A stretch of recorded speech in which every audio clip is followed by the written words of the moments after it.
Does bending over to pick up something heavy with a flexed spine give you a little bit of uneasy feelings? Not to worry. In today's video, I'm going to be telling you guys or going over the idea of a flexed spine and what it means to really have one and how natural it is to have a flexed spine, and try and debrief some of the negative connotations that come with it and put you at ease to know that it's okay to lift with a flexed spine. Stay tuned.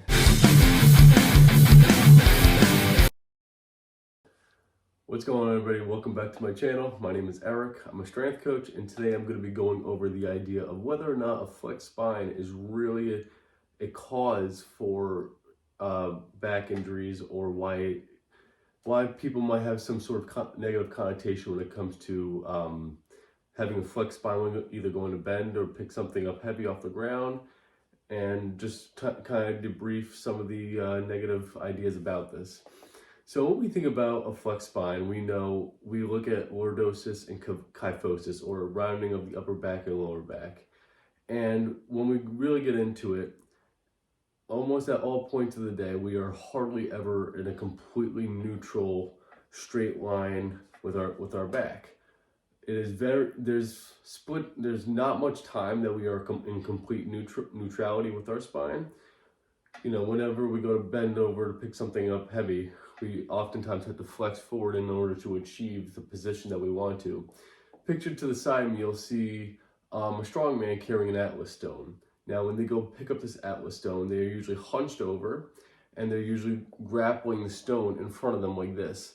If you look at this, you can see that we have sort of a curvature in our spine.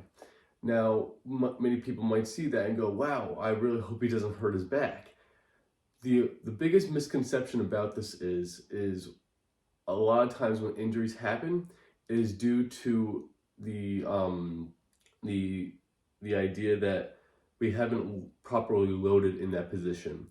Every position that you see online, whether it's on social media or whatnot, a lot of times we might have this picture that, oh, someone might hurt their back.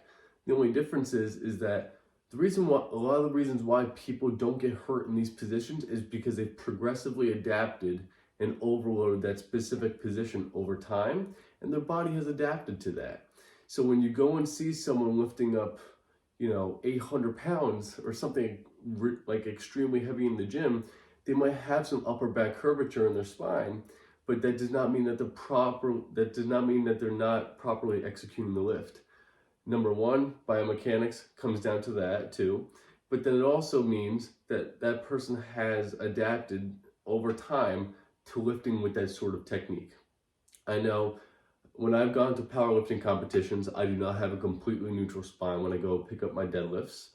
I usually do have a little bit of upper back rounding or upper back curve.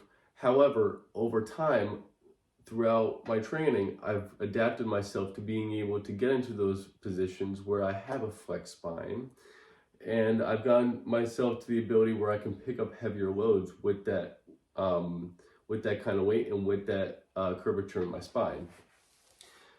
The biggest difference is when people go to attempt to lift up heavier loads when they're not adapted to that level of stress on their body.